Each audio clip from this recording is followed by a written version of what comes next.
Isis, eu queria que você contasse um pouquinho pra gente como são os programas no portal, que é o portalgens.com.br. Quer dizer, o que eu vou encontrar lá? Que tipo de programa as crianças estão fazendo, os adolescentes e os outros públicos, né? O chamado doente mental e o idoso. O que eles estão dizendo, o que eles estão fazendo? Eu também queria entender um pouquinho como é que vocês criam as pautas, o processo de produção, né? Porque é tudo muito novo pra gente aqui. Então, o Portal Gens, na verdade, tem sido uma referência importante no que é chamado hoje de educomunicação.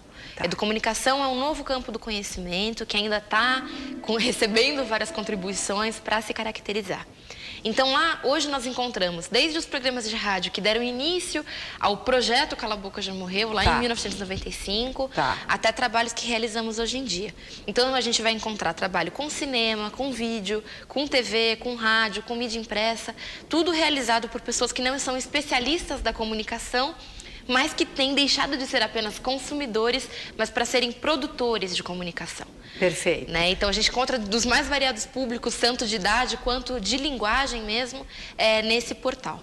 E aí, quantos programas a gente tem lá dentro e conta um deles? Eu estou morrendo de curiosidade. Tem um monte de coisa. Eu não vou saber se te dizer exatamente quantos em números. Tá. Mas eu vou te contar, por exemplo, como que era um programa na época que a gente fazia lá na Rádio Cidadã.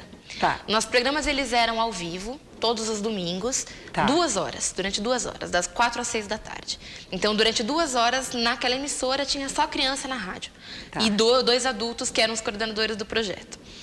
Como é que acontecia? Nós tínhamos uma reunião de pauta semanal, que também durava 2 horas, durante a semana, à noite. E nessa reunião a gente falava, e aí, temos um programa ao vivo na rádio domingo, o que a gente quer falar? Levantava, eu quero falar sobre baleia. Eu quero falar sobre briga na escola. Levantávamos todos os temas, evitando a votação. A gente tentava decidir onde que a gente queria chegar, quais eram os temas e colocá-los numa ordem que coubesse dentro das 2 horas. Então, falando de criança, conseguir ter noção de tempo e tema. A gente está falando de noções da matemática, que a escola, infelizmente, não dá tanto conta disso assim. E aí, então, uma vez decididos os temas, nós tínhamos aí de terça-feira até domingo para pesquisar aquilo que a gente queria falar. Quer dizer, havia toda uma pesquisa. Havia, vamos dizer, uma orientação, não era assim, vamos dizer, a anarquia instalada. Então, por que chegou a ter pesquisa? Porque no começo, quando a gente falava que queria falar sobre sorvete, por exemplo, a gente chegava no estúdio e começava a falar sobre sorvete e via que, num determinado momento, faltava coisa. Não era só falar sobre o que a gente gostava do sorvete.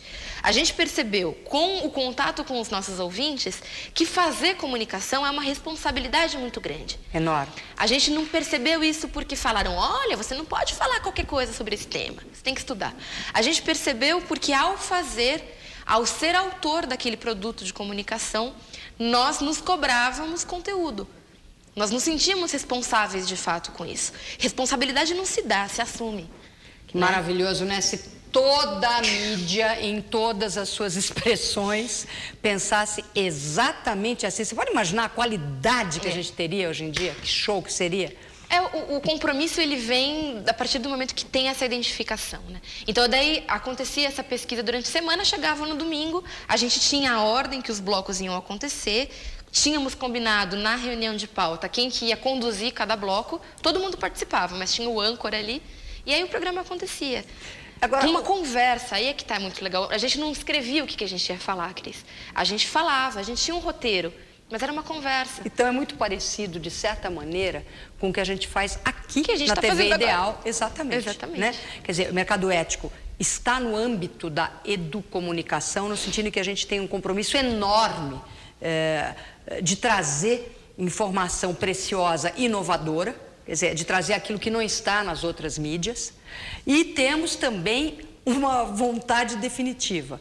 A gente não faz entrevista, até porque eu não sou jornalista, né? Então a gente faz diálogos e, portanto, eu não tenho o chamado teleprompter, né? Aquele texto que fica passando, que alguém escreveu, e você fica olhando com aquele olhar meio perdido, assim. Parece que você está falando com o telespectador, mas você está lendo alguma coisa. Aqui não. Aqui o que acontece é um diálogo, né? Em que a gente conversa, todo mundo fala, né? Uma beleza. E eu aprendo e tento transmitir um pouquinho desse aprendizado, trazendo gente maravilhosa como você. Me conta uma coisa. Como é que você entra dentro, por exemplo, de uma clínica, de um hospital, onde você tem pessoas fazendo tratamento para questões mentais, e como é que você detecta aqueles que têm todo esse potencial de comunicadores, né? Porque nós estamos falando de conteúdos de comunicação. E como é que você detecta e como é que você consegue tirá-los de lá para o ambiente de gravação? A gente costuma dizer, Cris, que o Cala a Boca tem uma vida aí virada para a lua, sabe? A gente tem uma sorte de ter pessoas muito boas surgindo no nosso caminho desde o início. Em 97, ao participar de um congresso em Cuba, nós ouvimos que, na verdade, essa proposta que a gente vem desenvolvendo não é uma proposta nem de comunicação, nem de educação, mas é uma proposta de saúde mental. Significa que quando a gente consegue ocupar pessoas, sejam elas quem forem, tenham elas a idade que tiver, no contexto que for, ocupá-las com coisas saudáveis, com coisas que as façam ter prazer, com coisas que as façam satisfazer suas curiosidades e aí chegar ao conhecimento, significa que a gente está prevenindo a saúde mental dessas pessoas. Significa que a gente está cuidando da saúde nesse sentido de que não é saúde apenas contrária de doença. Nesse contexto, a gente acabou tendo a sorte de cruzar com pessoas da saúde mental que falaram, por que não a gente trazer gente da saúde mental para cá? De que forma? A gente acredita que a saúde ela tem várias coisas um pouco complicadas como a educação. Então, ir para o espaço da clínica não foi a nossa opção. Nossa opção foi trazer aquela criança, aquele adolescente que tem um contexto de saúde mental complicado para um grupo de crianças que teoricamente não tem essa deficiência. E colocar para conviver, como criança, sem rótulo. E aí a gente percebe coisas tão legais. Nossa Senhora!